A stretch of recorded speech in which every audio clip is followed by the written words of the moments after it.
Your college football game day has come early. Goes down the field for Sicky, goes up high. He's got get away from the cop speed, and the ball is free. Woo! What a hit! You got barbecue back there. From underdog triumphs to powerhouse showdowns, we've got your winning playbook covered.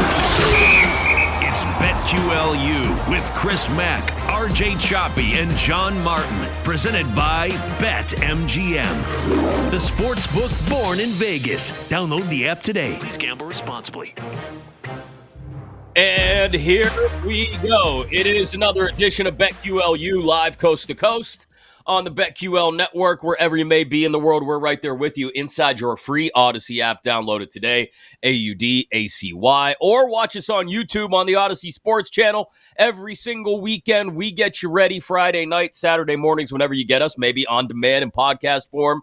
Wherever you get your podcast, just search BetQLU for that weekend's college football action. Alongside RJ Choppy and John Martin, I'm Chris Mack. And before we dive into, we got a handful of big games this weekend, boys. But before we dive into those and what may be the big story of college football this week, even though it has nothing to do with a Power 4 team, let's talk about the playoff, because we are now a month into the season. We're about a third of the way toward the finish line. Another month from now, we'll start getting playoff rankings, right?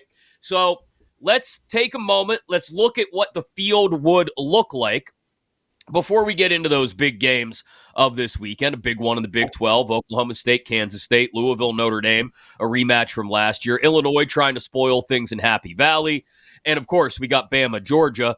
But the playoff field as it would stand right now, gentlemen, would look like this. Ohio State, Texas, Miami, Utah, your four conference winners. They would get the bye to the second round. And then your at-large teams would be Georgia, Oregon, Bama, Ole Miss, Tennessee. Enough SEC there. Penn State. No, not enough SEC. Missouri. And your group of five participant would be Boise State. We got a juicy group of five story to get to in a second, but your first few teams out would be Notre Dame, Clemson, USC, Louisville. A&M would actually be one of those first five teams out as well. John, just looking at this field right now, looking at the odds on some of these teams listed at BetMGM to make the playoff, what, if anything, surprises you right now? I mean, I hope that this is the field. I mean, when you started going through sort of the first teams out, my first thought was to be out. And I hope that we don't end up sort of wasting a spot, because as you were sort of going down that list, everybody felt deserving to me, and everybody feels pretty live, to win a championship in that group. Obviously, some are going to have better chances than others. But, you could sell me on Penn State having a great run. I mean, and it would not just blow me away, right? And I think that's the idea. The idea of the 12-team format is that we have a little bit more. And as we've talked about, I mean, I think, certainly now that you've seen the change at the top, Texas is definitely they've earned the top spot, and they're a class above. But a lot of teams that I think will have a say and should have a say, and I don't just listening to it, right? Even Boise State, like, they have the best running back in the country. They can score with anybody. They did score 34 on Oregon. It doesn't feel like there's a wasted spot, and I think that's the beautiful thing about it, and that's what you were hoping to avoid. And I think if that ends up being the field, that's exactly what it would have been accomplished. Yeah, I am totally fine with this field. I could quibble with the order, but I mean, the goal is to get in, and I think that they would have, for the most part, it right. I mean, Notre Dame is going to look. If Notre Dame's getting in, if they win out, they are. You could lose to Northern Illinois, and if they wind up winning out, they'll have wins like over USC, and they would have beaten. I mean, not a great schedule. They don't have a great schedule, but they have enough wins that they would I think get in with that one loss. But I mean, look, this is what I was worried that the playoff was going to ruin the regular season, and maybe it has a little bit. It has and it hasn't. It's given us more reason to watch more teams. You can maybe miss a game here and there and not be like, maybe I missed the last time I could watch my team play with any purpose. Okay, you lose that. But now more teams, more games come into play. So yeah, I'd be totally happy with this with that final 12. I mean, just look at some of the matchups we'd have and the campuses we'd have them at in the first round. If this is the way the 12 would stack up, you'd have Boise going to Athens to play the Dogs. You'd have Missouri going out to Eugene to play the Ducks. You'd have the Nittany Lions going to Tuscaloosa. You'd have an SEC on SEC matchup in the 8-9, Tennessee, Ole Miss in Oxford. I mean, that is those four matchups right there. And I think, John, you touched on this. Because of the teams that are in there, there's not a bad matchup amongst any of those four games. No, man. I mean, all those teams, for the most part, are, have credible cases, and that's, I don't think we thought, oh man, 12 teams, this is going to be oversaturated like we do, for example, with the NCAA tight. But I do think it was at least how many real contenders do we have in a given year, right? I think that is the question. But I think in college football, there could be more than, 4 or 5. That answer really could be 12. Yeah, and normally, in previous eras, you don't have 12. We saw that for the first decade of the Final Four. It was, every game was decided by double digits in the Final Four anyway. Now it's different, right? Because of the transfer portal and the NIL, you can't stockpile talent. This is a much more watered down. I don't want to say any of those 12 can win the title. Because I don't think Boise can win it. I don't think Missouri can win it. Right. I quite frankly, I don't think Ole Miss can win it. But the rest of the teams, I think you can make an argument, a strong case where, maybe the Big 12 team might not be at whoever that may be, Utah, Oklahoma State. I don't think they can either. But for the most part, I think this is as many as you're ever going to have. I do think it's interesting too that it doesn't feel, and again, we're only a month in, it doesn't feel like we have a team already cementing themselves, locking themselves in place as that group of 5 team. The other group of 5 contenders right now, Liberty 4-1 to make the playoff, Washington State 5-1, not really I guess technically group of 5 since they're outside the Power 4. Memphis 7-1, Texas State 11-1, UNLV 12-1, and they're actually favored by some to win the Mountain West still. Speaking of which, UNLV was the story this week, guys. Matt Sluka announced he was going to redshirt and not play the rest of the season because he had commitments made to him, apparently about NIL, that were not upheld after he enrolled. And so he said, peace, I'm out. You said you were going to pay me. You're not going to pay me. I'm going to get out of here. There's the other side, which is UNLV saying, no. All the financial commitments to him that we made were completely met. There is a lot of he said on this thing. But what's interesting to me is that you're not necessarily hearing people in Vegas and around the UNLV program, John, talking about the sky falling. They're kind of upset that Sluka's leaving because they've started well with him at quarterback, but they're not necessarily running around throwing buckets of water on the walls as they catch fire. You know what I mean? They're kind of looking around going, okay, yeah, we got other quarterbacks. We're good. Exactly. What's the old adage? If he wanted to, he would, right? When y'all were dating, before y'all settled down and y'all never bought flowers, you never went above and beyond because you didn't want to. She wasn't, because if you wanted to, you would. And I think that's kind of what I would say about the UNLV situation here. That backup Hajj Malik Williams, he was a 4-year starter, basically at Leeds he left, I should say, as their leading passing yards quarterback and touchdowns in both categories. Now that's Campbell, but it still matters that you broke records, right? You're the record holder at that place. So how much worse can you be than a guy who just 44% of his throws? You can't be that much worse because honestly, if he was, Sluka would be suiting up Saturday. And it's just the way this goes in college athletics. I know they pulled the card about pay for play. This would have gotten worked out if it was that dire from him to the backup. So I'm expecting the backup to be just fine in the diet. So I'm not expecting much of a drop off at all. Man, I'll tell you, I agree with that. Like, if another school that had a top flight quarterback, was pulling the same thing, they probably would have just ponied up the money. And now you don't want to be held hostage, and I get it. Right. You don't want to set a precedent where you're going to the whole team's holding me hostage. If he was Arch Manning, you would allow yourself to be held hostage, right? I mean, that's what I'm getting at. If he was him, you would find. Right. Now listen, obviously with Texas, they got Quinn, but yeah, your point's taken. It's right. It's correct. If this kid was great, you would have absolutely found a way to pay him.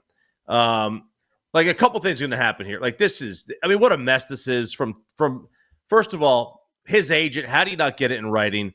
That assistant coach who just spouted off at the mouth, like how he has a job today. This is going to create contracts, which is a good thing. These guys need to have something in writing. It's going to, even if they don't, and I'm sure a lot of the, big time programs do, but it's a situation where you're right. How much worse could he be? The guy's not even a 50% passer. And it's not like you're bringing some 18-year-old in here. You're going to bring in a 23-year-old kid who's going to be able to play the position, and you'll be just fine. They're going to be fine. They're a good team. They went on the road. They beat 2 Power 5 opponents on the road. I think they're way under bet right now. Their number at 12-1 to make the. I think that's way, way too low. I think they're much better and much more of a threat to sneak in with the group of 5. Yeah, I totally agree. I mentioned these guys a couple weeks ago, I want to say it was. I remember being on them a couple spots last year, late in the year, when they went on their run to the Mountain West Championship game. A lot of it has to do with the same coach who made these promises to Sluka, Brennan Marion. That offense that he has can run with different quarterbacks at that position because of the way it's designed. That's the positive of having Brennan Marion as your offensive coordinator. The negative of having Brennan Marion as your offensive coordinator is that he is apt to do things like this. He is apt to make promises out of one side of his mouth and then not be able to keep them out of the other side of his mouth. It's why he and Pat Narduzzi, bless you, John. It's why he and Pat Narduzzi had a nasty breakup here in Pittsburgh. He has a tendency to do things like that. So, it on the field, it's working. Off the field, maybe not so much, but I agree, Choppy. UNLV is a team that I still like. Now, the other part of this, John, is that they were seemingly right there at the finish line with a move to the Pac-12, and now that seemingly isn't going to happen either, as UNLV is recommitted to the Mountain West. Yeah, I'm not going to comment publicly on the Pac-12 at this juncture. As a Memphian, I have been tossed and turned and pulled and dragged in every which direction about this over the week. Now, the Pac-12 looks dumb right now. They really should have just gotten it done with Memphis in the AAC game and just come to the table with more fee money. We even had to worry about this, and their conference would have 9 members, and we'd be able to sort of move on with our day. But I guess they're kind of running out of money too. The war chest doesn't forever, and that's why they could only offer $2.5 million for exit fees. So it has turned out to be a calamitous situation. Dude, how do you get turned down by UTSA? Yeah, that's tough. No, you can't do it, man. You're not a power. Like there's no chance. There's no avenue for them to be back in the Power 5. Their name, the name carries so much more weight than the teams in there. I don't know what's going to happen to Washington State and Oregon State because they are legit Power 5 schools. They can't just be thrown away. Then again, SMU was a power. Are they power? Because if they were, wouldn't they be somewhere? They're not somewhere because they play in Pullman and Corvallis. Right. They're legitimate Power 5 programs. They have shown that over the last 30 years. They've each played in at least one conference championship game, BCS game, or whatever you call it now. I think they're legit, but the problem is that It's an outpost. And you could be an outpost in Lubbock, Texas, because you're still centrally located in the United States, or Stillwater, or Manhattan, Kansas. But you can't be an outpost in the Pacific Northwest. Right. Yeah, it's part of the same problem Boise has dealt with over the years as well. Now they'll all be together in the Pac-12 that should really be named Mountain West 2.0 because that's what it's going to end up looking like. We got Bama, Georgia to get to. We will spend plenty of time on that one in a few minutes, and a trio of other games that are of utmost importance, ranked matchups between Penn State and Illinois, Louisville and Notre Dame, and Oklahoma State and Kansas State, all next, alongside RJ Choppy and John Martin. I'm Chris Mack, live coast to coast on the BetQL Network. This is BetQLU. You've been listening to BetQLU, presented by BetMGM. If you missed any of the show, listen back anytime on the new and improved Odyssey app.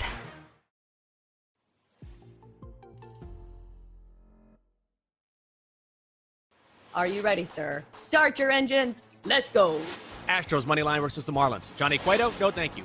Yeah. Oh, my goodness. How does this affect me personally? Which is absolutely bonkers to me.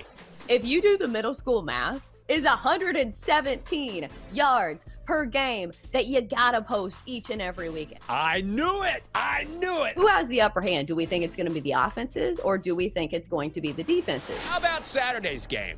Let's just throw a random game out here. Like, I don't want to put faith in NC State. There's a chance we'll lose team. outright. Who knows? Jinx is definitely not paying attention right now. He's just vibing to the music.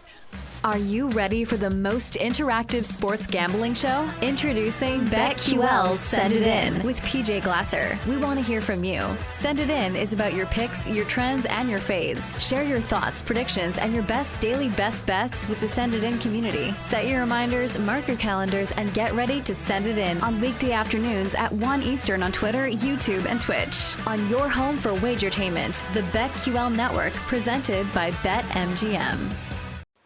Go for the betting cycle on BetQL with Cody Decker, Cody Decker, former professional baseball player, turned professional smartass on the radio. sports handicapper Rob Brown, When Penix Jr. plays USC, he's getting 400 yards. cycling all the top plays, And Cody Decker, I think Florida can cover today.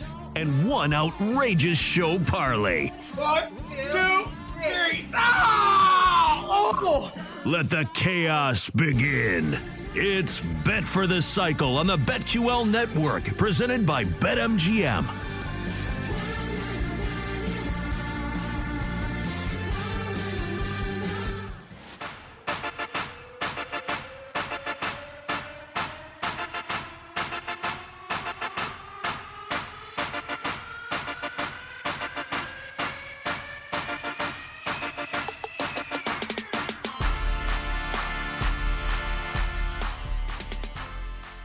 Some would say that maybe he'll be chasing Super Bowl MVP. Really makes me angry that, like, Knicks fans can't have anything. We've been bad for... I get it. Now it's, okay, 100% of attention on 9 million games tonight.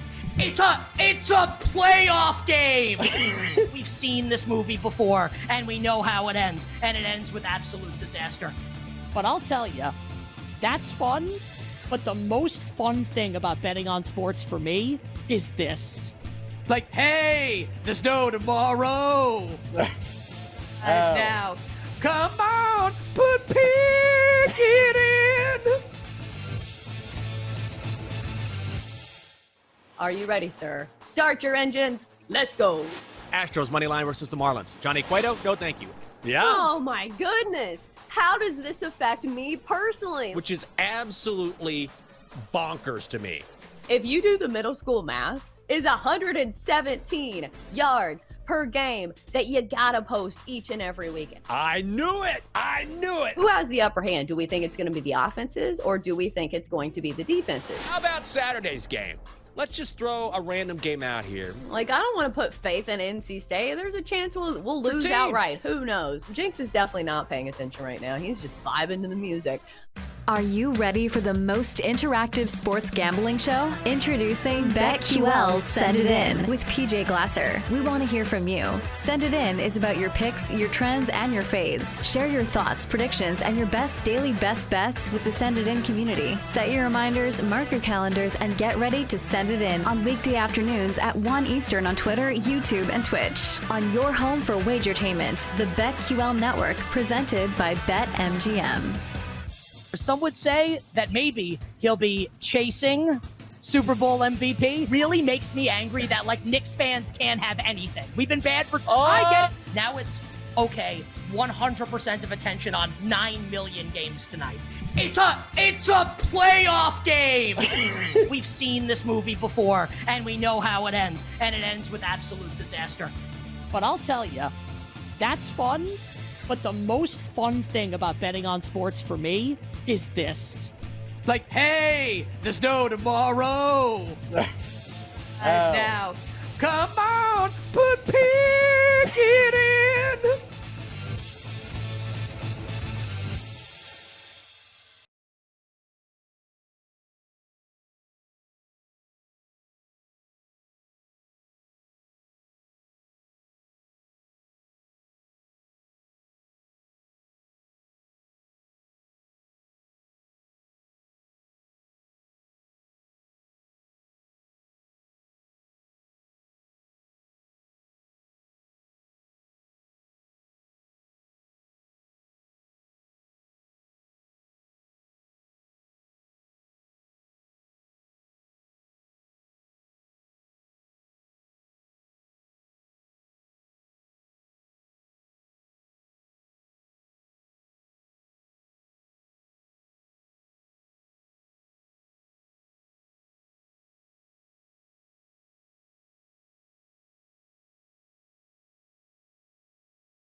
Let's get back to BetQLU, presented by BetMGM. BetMGM, the sportsbook born in Vegas. Welcome back in to BetQLU alongside John Martin and RJ Choppy. I'm Chris Mack. We are live coast to coast on the BetQL network, wherever you may be in the world, inside your Odyssey app, and right there on your YouTube channel as well, the Odyssey Sports channel on YouTube. We got a huge matchup, obviously, to preview, and we'll get to. We're going to leave ourselves plenty of time to talk Georgia, Bama in just a few moments. But 3 other ranked matchups going on. We'll get to homecoming at Penn State against Illinois. We'll get to Notre Dame, Louisville, a rematch of one from last year that was a little interesting. But let's start in the Big 12, which doesn't feel nearly as wide open as it did a week ago at this time, guys, because Utah reminded everyone that they're still the class of the conference. I was on Oklahoma State last week. That's on me. I thought they could beat the Utes even without, or even if Cam Rising had played. They couldn't beat them even without Cam Rising. Oklahoma State, after rattling off 3 straight wins to start the season, by the way, Kansas State has done that as well, comes in off a disappointing loss in which Alan Bowman just wasn't very good. 16 of 33, 206, 2 touchdowns, but 2 picks as well. They are going into Kansas State, though, whose quarterback was even worse last week. Avery Johnson, 130 yards on 28 attempts and 2 picks. The Cowboys, forget the whole Ollie Gordon Heisman thing. That's gone. 28 yards last week on 11 carries, and he's under 50 yards rushing in each of his past 3 games. Kansas State's offense, not much prettier, though, Choppy. 14 trips to the red zone this year, only 8 touchdowns. They had 2 trips to the red zone to start the game last week in Provo. Both of them ended in field goals rather than touchdowns.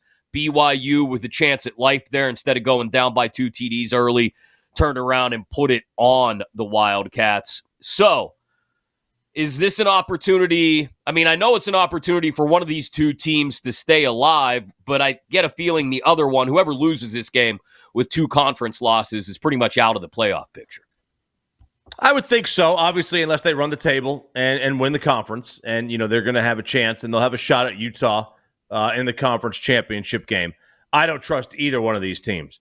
You could give me $100 to go place a bet on which team I think would win, and I would take that $100 and I would go put it on 0 on roulette.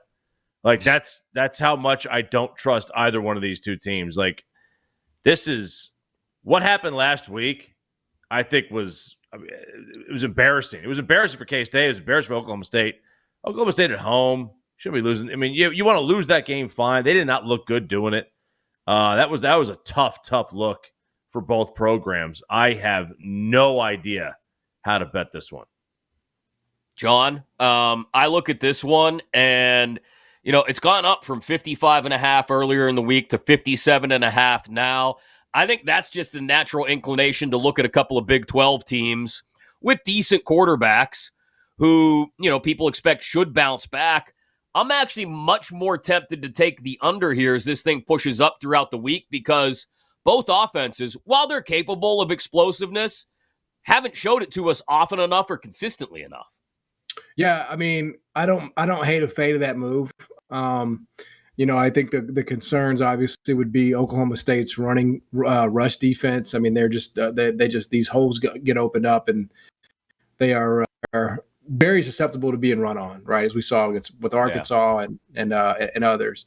But I don't hate that total or that fade of that number at 7.5. I do like the Kansas State quarterback long term. I mean, that's definitely a team I'd like to get involved with over the course of the season. Tough situation like BYU. I think it could be a decent bounce back for them at home. Against Oklahoma State. That, as you guys mentioned, your wins are the wins taken out of your sails. But I think if you're forcing me on this, which I don't have anything on this game, I'd probably have a problem fading them 57.5. Yeah, I think much like Choppy, it's too hard to read a side in this one. It's too hard to trust either team and find any consistency and effort on either side of the ball. And I'm with you, John. I think fading the total as it rises throughout the week and taking the under may be the move. When you get a spot that makes sense for an under in a Big 12 game, in my experience, jump on it because you don't know how often you're going to get to take advantage of it. You may end up losing it, but I think this is one of the better opportunities. Notre Dame and Louisville. This one, a rematch of a game they played last year. Cardinals recorded 3 INTs, held the Irish to 44 net rushing yards in that matchup last year. Tyler Shuck, the Texas Tech transfer, completing over 68% of his passes, no interceptions to go with 8 touchdowns to this point. And he and Ja'Cory Brooks, the Alabama transfer, have a little telekinesis or at the very least a little chemistry going. Brooks has 17 catches, which is more than 3 times as many as any other Louisville player. The defense allowed 58 rushing yards, though, and a touchdown on the ground to Haynes King, the Georgia Tech quarterback, last week. Notre Dame's quarterback, Riley Leonard, equally as good at running the ball. He's averaging over 7 yards per carry. Jeremiah Love and Jadarian Price, their backs in that backfield, also averaging over 7 yards a carry on the ground. We know Notre Dame can run. Problem is, Choppy, their pass game sucks out loud. 108th in the country. Riley Leonard has 1 passing touchdown. Just 1 passing touchdown. His backup has 2. I don't know if this is the week where Riley Leonard finally clicks with the new OC Mike Denbrock in that system or not, but either way, this is another one that I think Notre Dame laying 6.5 here, probably too much for me. And if the total 45.5 feels a little low, but again, neither one of these offenses, especially the Irish, has shown a capability of consistently producing week after week. No, and that's the key. I mean, Notre Dame's playing, a decent team, and are they going to be able to score? I think that Notre Dame given 6.5 is too much. If I was going to bet this one, and I'm not, I would probably take Louisville in the 6.5. And I would probably lean towards the under just because I think there's a little bit of value there with the juice. I just need a little bit of value, not much. I don't feel great about it. It's kind of a 50-50 for me. But, yeah, I think if I was going to stick on this game, it's definitely going to be Louisville in the 6.5. I don't trust Notre Dame. I don't think Louisville's anything to write home about either. But, when you're talking about a touchdown, I'm not buying it.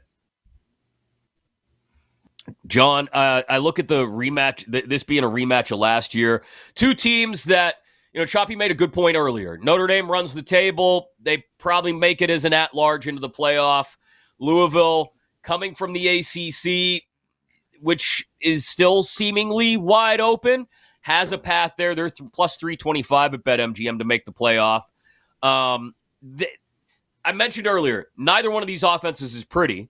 Neither one of them has been very consistent, but at the very least, it feels like Louisville has more of a chance that if this is an ugly game, if it's down in the mud and somebody needs to come up with a big play, Louisville and Shuck and Brooks could be the tandem that comes up with it rather than Notre Dame having to rely on the ground for everything. Yeah, I mean, it's kind of, it's kind of weird to say. I think there could be a little bit of value weirdly on the over. I could see this being a 27-20 kind of game, 30-21 type of game. But I'm not confident enough to bet it, and because we've seen Notre Dame's offense, and I think there's maybe just the slightest bit of value on Louisville with the hook there at 6. But again, I will happily watch pass by. Yeah, the one thing to keep in mind, Louisville on the road over the last couple of years, absolutely terrible, 6-13 in their last 19 road games. That might be an angle to this one as well, going into South Bend. Saturday night on NBC, Penn State, number 9 in the country, hosting number 19, Illinois. Last time Penn State hosted Illinois for a homecoming game was 3 years ago. It was an ugly 9-overtime loss, during which my wife repeatedly shot me dirty looks that said, "It's raining and cold and this game sucks. Sean Clifford shouldn't be a quarterback. Can we leave now?"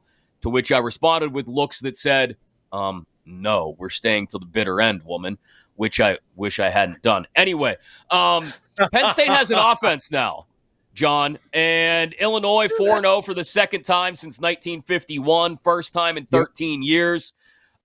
It started out at a 19-point spread. It's down to 17.5, 17 in some spots. Can Penn State cover this thing? This is a big number, even at home on a Saturday night. I know it's not a whiteout game, but they're talking about whiteout energy for this thing and all that. Can Illinois keep this one close for the majority of the game? Yeah, I think they can. I mean, this is an absolutely huge number, like you say. I mean, and you can get 18 in some spots. Not that matters. I mean, that's really a dead number, but point remains. I mean, Illinois just went on the road and beat Nebraska in overtime. And although I'm a little concerned for Brett Bielema's health, that's the first time I've seen him in a while. I was a little concerned for his health. I do feel good about his team. Luke Altmaier was impressive in that game and made big time throws, and he's been around college for a while now. So this is not his first rodeo. Maybe time starter. He's got the experience. He's been around the big boys for a long time, and it looks like he's in a system that he's very comfortable in. So, no, I don't really have any problem backing Illinois here with the big spread. I mean, they certainly look good enough to keep this relatively competitive. I am with you. I love Illinois in the 17.5, 18 points. I mean, they're a competitive enough team to not get run. Brett is right. That whiteout's totally overrated. Nobody really knows what the hell it means. It's not even a real stadium. It's like an erector set. I mean, do they even have any cement or concrete or brick on the outside of the stadium? Is it just steel beams? Is that all they have in Central PA? Limestone, natural limestone, mined nearby. Limestone. Choppy, yes, okay? That's natural Pennsylvania limestone. Yeah. Big limestone country. I think Penn State wins the game. I think they win it by 10, 14, but I putting it at 3 scores, you're starting to creep up there, and this is a good enough Illinois team. You know how Brett's going to try to run this thing and keep this thing close. So I would strongly be on Illinois 17.5, and I am. So there's a couple things here that lead me in the direction of agreeing with what you guys are saying, but still thinking my bet is on Penn State, but in a different way. And let me explain myself. I'm not being a homer here. Because Luke Altmaier, you mentioned him, John, only quarterback in the country with double-digit touchdowns and 0 interceptions. Throwing the ball like a 71% clip. And he's also got some movement with his legs, right? 15-yard or longer runs in 3 of Illinois' 4 games. He can do it both ways. It's not a lights-out kind of offense, right? 82nd in the country, middle of the pack, but they can make some things happen. And here's what they're still dealing with at Penn State. While their offense has been racking up ridiculous yardage and points against defenses from Kent State, Bowling Green, and West Virginia, their defense has also had issues at times and now has an issue injury-wise with KJ Winston out for who knows how long. They got a freshman back there, DeJuan Lane, manning one of those free safety spots. That means Jalen Reed is back there helping him out and not in his traditional spot down roaming around near the box. It has opened them up to some susceptibility to quick strike offenses. I know that's not what Illinois does, but Bowling Green especially showed what you can do when you get the ball out quick against this Penn State defense and don't allow the edge rushers to get off against you. And if that's what Illinois is able to do to neutralize the edge rush, especially deny Dennis Sutton, who's only got 1 sack to this point this year, I believe, then I think Illinois is going to score points. Penn State's definitely going to score points. They got TDs on 12 of their 14 red zone trips this year.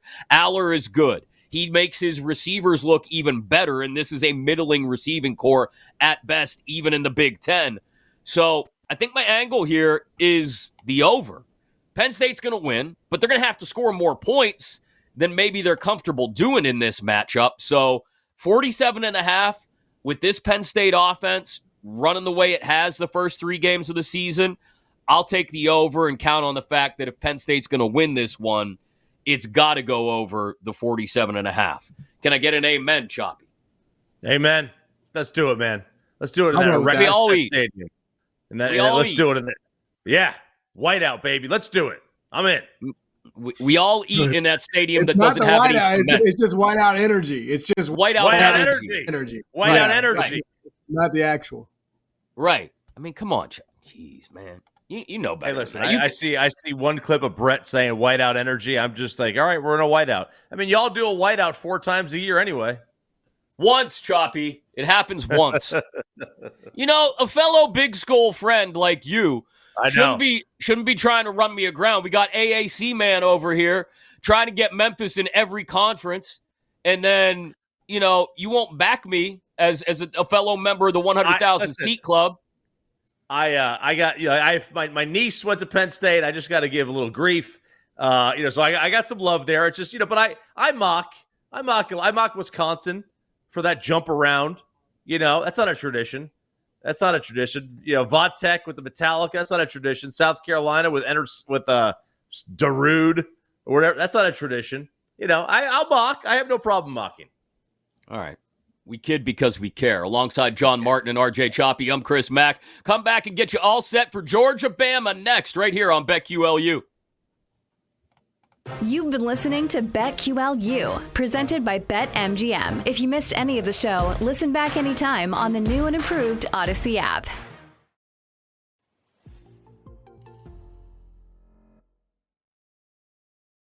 Are you ready, sir? Start your engines. Let's go. Astros money line versus the Marlins. Johnny Cueto, no thank you. Yeah. Oh, my goodness. How does this affect me personally? Which is absolutely bonkers to me. If you do the middle school math, is 117 yards per game that you gotta post each and every weekend. I knew it. Who has the upper hand? Do we think it's going to be the offenses, or do we think it's going to be the defenses? How about Saturday's game? Let's just throw a random game out here. I don't want to put faith in NC State. There's a chance we'll lose outright. Who knows? Jinx is definitely not paying attention right now. He's just vibing to the music.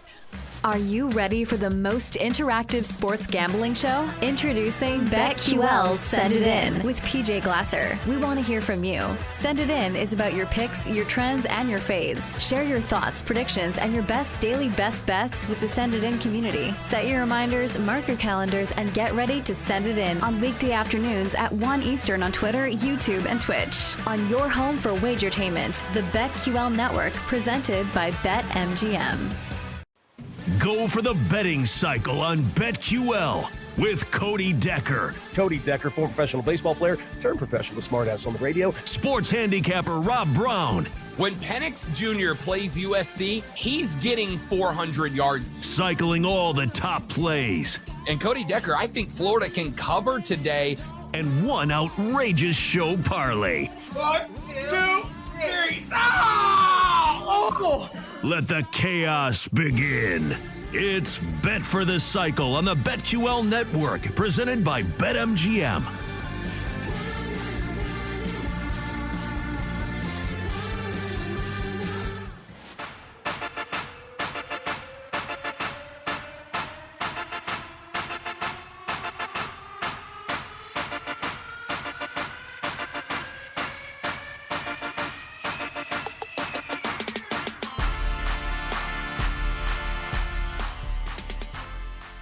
Some would say that maybe he'll be chasing Super Bowl MVP. Really makes me angry that like Knicks fans can't have anything. We've been bad for. I get it. Now it's okay. 100% of attention on 9 million games tonight. It's a playoff game. We've seen this movie before, and we know how it ends, and it ends with absolute disaster. But I'll tell you, that's fun. But the most fun thing about betting on sports for me is this. Like, hey, there's no tomorrow. And now, come on, put Pickett in. Are you ready, sir? Start your engines. Let's go. Astros money line versus the Marlins. Johnny Cueto, no thank you. Yeah. Oh my goodness. How does this affect me personally? Which is absolutely bonkers to me. If you do the middle school math, is 117 yards per game that you gotta post each and every weekend. I knew it. Who has the upper hand? Do we think it's going to be the offenses, or do we think it's going to be the defenses? How about Saturday's game? Let's just throw a random game out here. Like, I don't want to put faith in NC State. There's a chance we'll lose.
Let's get back to BetQLU, presented by BetMGM.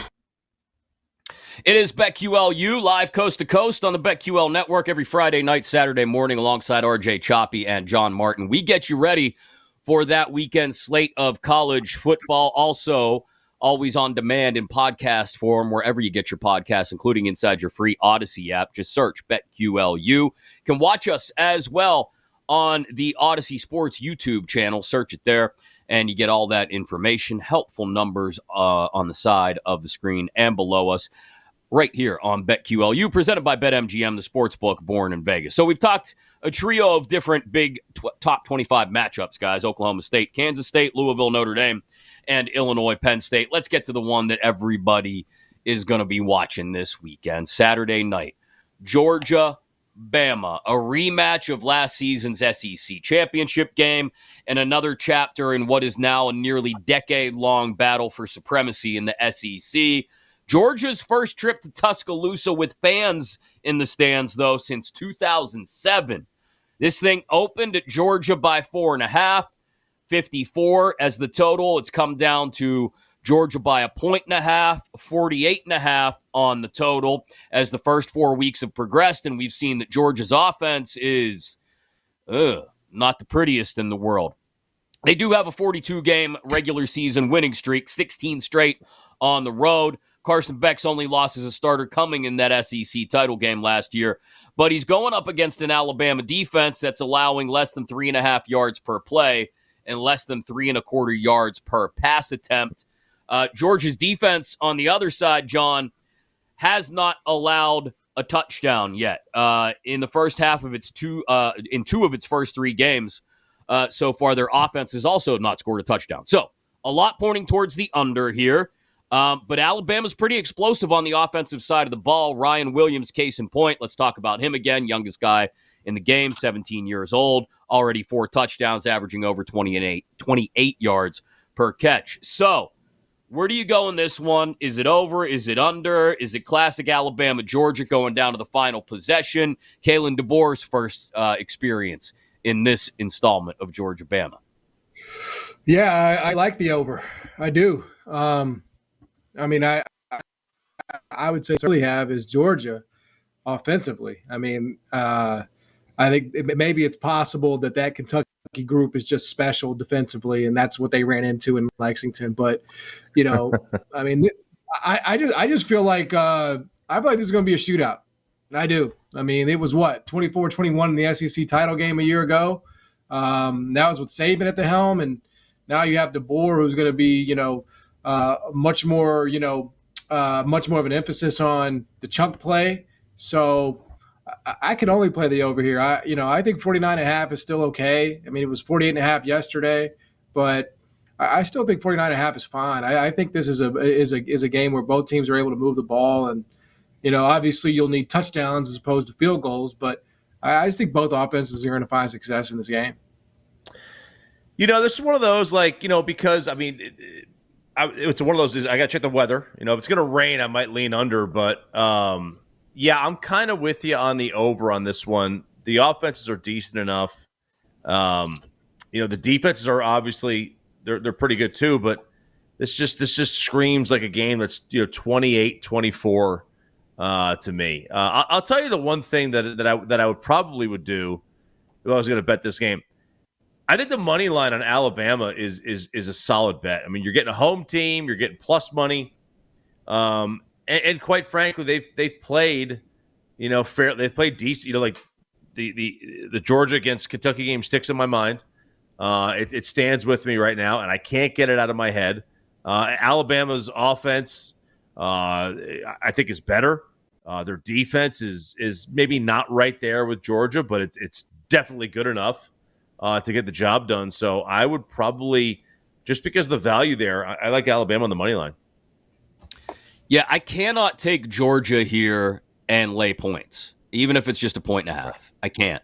On the road, in Tuscaloosa, yes, as we mentioned, it's DeBoer's first experience in this rivalry, but you've got an offense that is struggling at times to maybe not necessarily move the ball, but close drives out, right, in Georgia.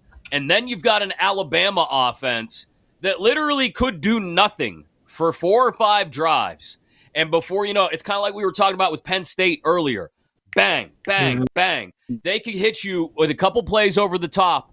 Doesn't even have to be over the top. They just gash you with these huge chunks in the middle of the field. And before you know it, they've run 3 plays in 1:28 and put up another touchdown. And then 4 plays in 2:05 and put up another touchdown. And before you know it, if Georgia is down by double digits at any point in this game, guys, they're not coming back to win it. They're not. They have the better defense. The only way Georgia wins this thing, if they get down at any point, is they force Jalen Milroe into multiple mistakes, John. That's the only way I see Bama losing this thing is Jalen Milroe. We get bad Jalen Milroe. Right. And, I mean, it's been a while since we've seen that guy. I mean, what do you got to go back to basically this time last year? By the way, it was 27 for last year. It was not 24-21. It was 27-24 last year with Saban. So, again, I understand that it's a game, and there could be a little bit of weather, based on the storms, but just could only look at the helm. And I agree with you. I mean, I just don't really know if I want to get in the business of backing this Georgia offense laying points on the road at Alabama. I just, maybe I'm completely wrong, but I have not been blown away. Like, even the Clemson game was way more about Clemson to me than it was Georgia. I mean, that's they have 6 points at the half. Yeah. I mean, and Clemson they called a cowardly game. Dabo coached a cowardly game. So, that's what you're going to – I mean, I know that's not what you're going to see from Kalen DeBoer. That's the thing here, Choppy. Go ahead. I mean, like Saban, you mentioned Saban. I mean, Saban might have been checked out last year at this point. I mean, we talked about this on my radio show all year, how it was just different for him. And even the people in Alabama were writing articles about how they were counting his smiles during the press conference throughout the entire year, that he smiled more. Like people knew that he was like, I'm kind of coming to the end of this thing. So even then last year, and that's my concern with Bama is like, is Bama still getting the Bama bump on some of these numbers? And I've wondered that all year. But I still think they're a good team. They might be more talented than last year's team. If they were still getting the Bama bump, they wouldn't be home dogs, I don't think. Like I just, even against Georgia, I just don't see them as home dogs in this scenario where Georgia can barely tie its own shoes on offense, where Carson Beck has gone from a guy being named at the top of the Heisman board to, I don't know, maybe he's another Stetson Bennett. I don't know. Maybe he's not even another Stetson Bennett. This is a game where Jalen Milroe, and again, I mentioned him earlier in so much as if he makes too many mistakes, it opens the door for Georgia. If he doesn't make any mistakes, and he does make things happen with his legs, 71 rushing yards after contact in this game last year in the SEC title game. If Milroe makes things happen with his legs, then I wouldn't call it a blowout, but when you get to a double-digit margin in a Bama-Georgia game, that's about as close to a blowout as you're going to get. If Milroe plays well, doesn't turn the ball over, and makes things happen with his legs, I think it's a double-digit win for Bama, John. Yep. I mean, like we said, like we talked about. I mean, Jalen Milroe has been a different guy since he was benched, this time last year. Obviously now he's got a coach who works, at Washington. It feels like, based on the early returns, he's doing the exact same thing and maximizing his quarterback's talents now. I've been a big fan of Milroe the whole time, and it's been all gas, no brakes, for about a year now. Choppy, it's time to get to our best bets. Wrap the show up with something that the people want, something the people need, something the people can cash in on. I really like UNLV minus the 1.5 against Fresno State. I don't know how UNLV's played for a group of 5 team. They played a pretty decent schedule. They've gone on the road. Now, granted, Houston's nothing to get crazy over, and neither is Kansas. But Houston gave Oklahoma everything they can handle on the road the following week. I think UNLV is a good team. They're at home, and it's a 1.5 against Fresno State. I don't care who the quarterback is. That team is obviously a very good team. They're well coached, so I will take UNLV in the 1.5. All right. John, what do you got for us? Minus half on the road at UAB. I mean, this Navy team is different. This Navy team just rolled up 600 yards offense last weekend as a 9.5-point underdog. And it's a first-year offensive coordinator, Drew Cronick.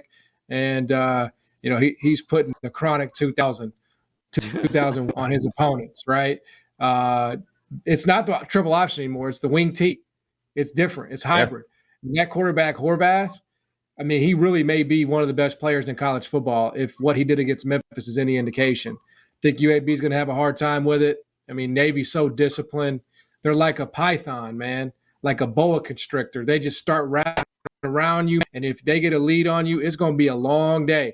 And I don't know if UAB is disciplined enough defensively, and I don't really believe they have the offense to get out to a head start. So I'll take Navy laying 3.5 on the road. All right. I am laying a giant spread because one team came out and absolutely shocked everybody last week. hit their stride on offense, and I'm all in on it this week.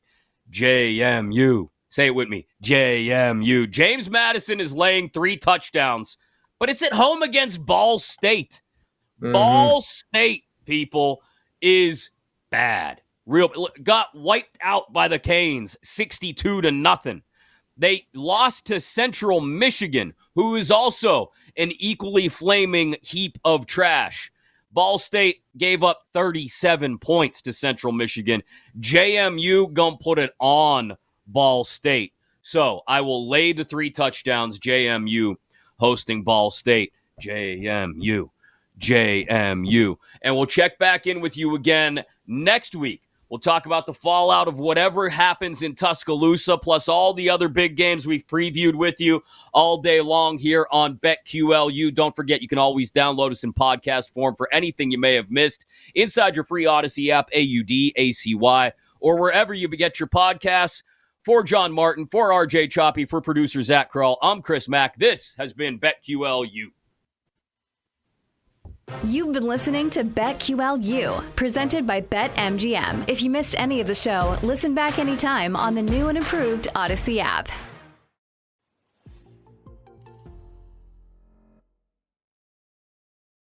Are you ready, sir? Start your engines. Let's go. Astros money line versus the Marlins. Johnny Cueto, no thank you.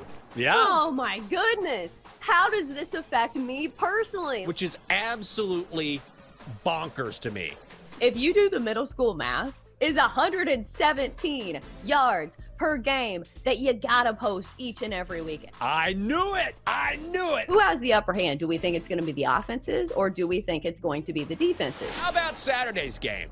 Let's just throw a random game out here. Like, I don't want to put faith in NC State. There's a chance we'll lose outright. Who knows? Jinx is definitely not paying attention right now. He's just vibing to the music.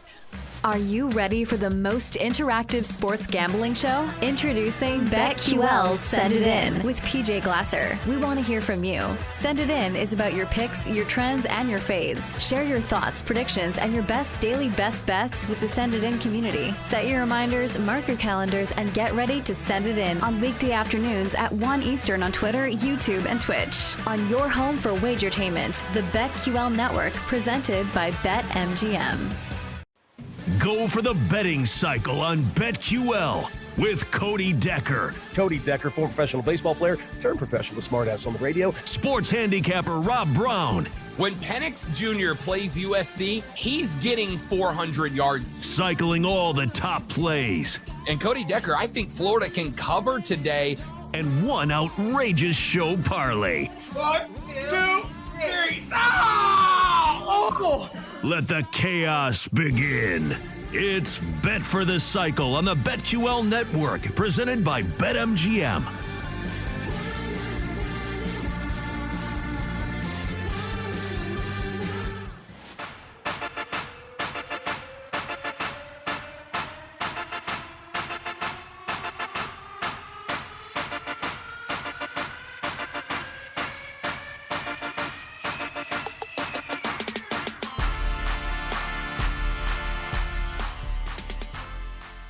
Some would say that maybe he'll be chasing Super Bowl MVP. Really makes me angry that, like, Knicks fans can't have anything. We've been bad for... I get it. Now it's, okay, 100% of attention on 9 million games tonight. It's a playoff game. We've seen this movie before, and we know how it ends. And it ends with absolute disaster. But I'll tell you, that's fun. But the most fun thing about betting on sports for me is this. Like, hey, there's no tomorrow. And now, come on, put Pickett in. Are you ready, sir? Start your engines. Let's go. Astros money line versus the Marlins. Johnny Cueto, no thank you.